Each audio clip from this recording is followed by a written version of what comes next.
how is what importance is that to like in both scenarios? For me, I could start. Let me start with the family part, right? I shouldn't lie. For me, my course is a 3-year course. Surprisingly, I'm doing 4 years. It's my last year. So in that time moment, right, that period of time, you know what I mean? My mother, hey, yo, Lord knows, hey, my mother seen a lot, like, yo, hey, dog, I tell you, I've been arrested for weed, I've been expelled from boarding school for weed, I've been caught in possession for weed, I've stolen gum from game and got in court.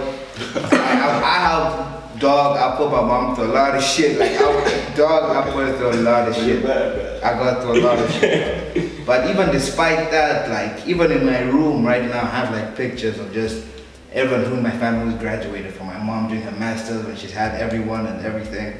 So when I was doing my exam, she was a person who was like always believed in me. Like, she'd always be like, I'll just, you know, it's too important. So she always believed in me. She'd be like, Ian, we believe in you at home, you know, we believe in you at home. Like, at the end of the day, for me, the only reason why I study hard and go hard is to make my mom proud at the end of the day. Like, I really don't care if just make my mom proud has always been a top priority. Like, yo, like, it's a drive, dog. So blood actually shows that no, that's the first person that's always been there for you, or that person, like, you should, as if you try, if you're being good with that person, it means you can be good with almost everyone, because blood is like the first line to every other thing. Also, I feel like sometimes the absence of someone can actually be what helps you grow. The person who actually left, or the person, like your family member, bloodline, who wasn't there, doesn't mean the person actually left because he doesn't want to be in your life.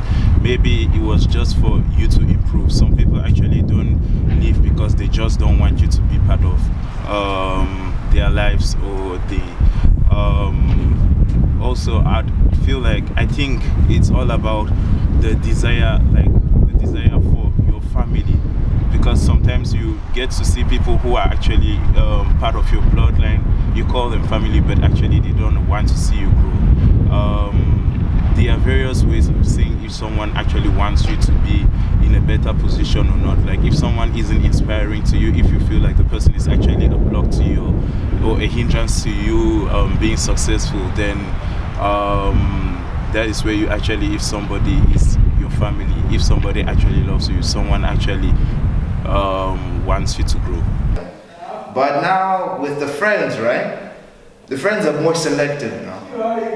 The friends are the ones which you choose. Okay, out of these pool of friends I have here, who, if I keep them around, would be more beneficial to me? Who would I easy to communicate with? And such things that happen naturally. Like, you can't really just sit down and say, okay, this is the person I want to be. Yeah, you don't analyze people like that. You know, because sometimes the person that you thought was beneficial, completely opposite. What's the person that you think handicapping?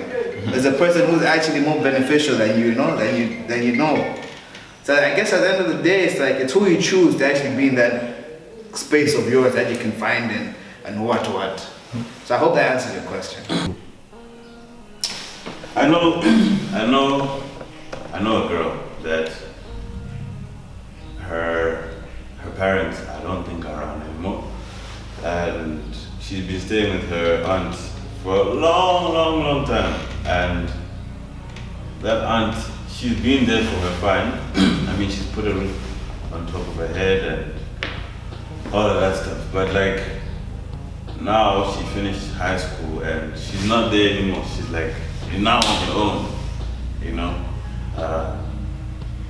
But she's a hardworking girl, but she has someone that's her friend, sort of putting her on to, you know, things like jobs. You know, fine, you can't go to school now. Just here's a job so that you could stay afloat. You could find a place to stay. You know, all of that stuff, and maybe pay for your university, you in the future or whatever. So maybe to that extent you could say that friends essentially sometimes can be better than family. I don't know. I think you still have to put the family first, even if another person was there for you. Because okay, someone else was there for you, but you don't know the struggle that person was going through, the other person was going through, to not be part of your life. Maybe he was going through many things. He had maybe issues, unresolved maybe issues with your other family, and that maybe blocked him from being friends with you, being like there for you.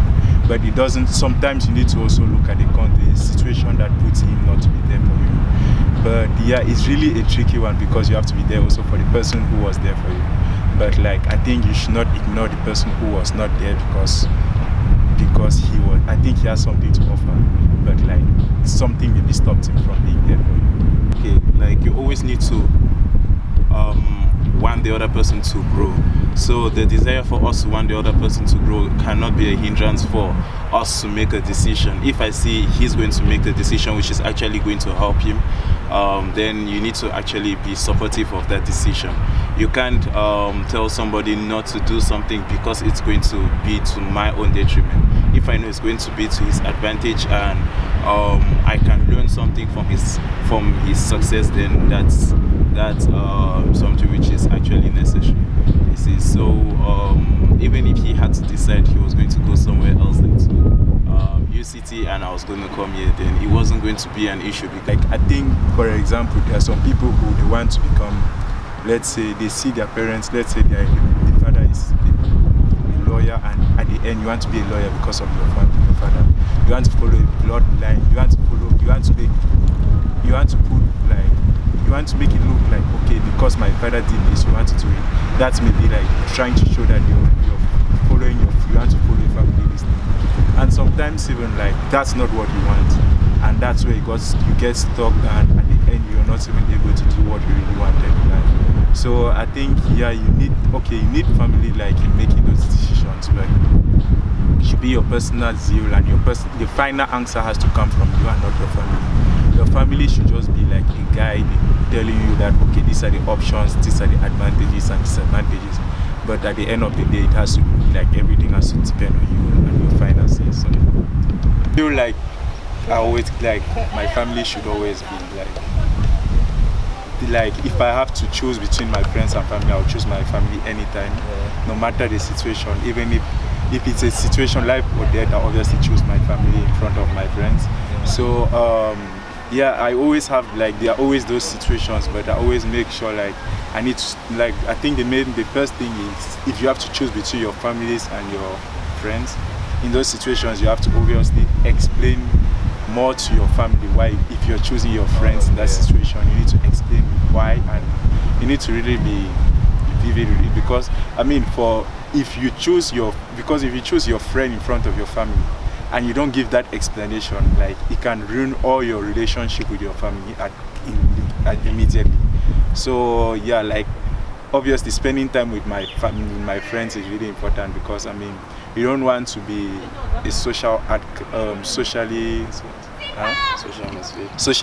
misfit yeah, at some point in time. So yeah, I really think being like choosing your friends at some point is also good, but like your family should be like 90% and you're maybe not okay, let's not say 90%, like 80% family and then just 20% of your friends.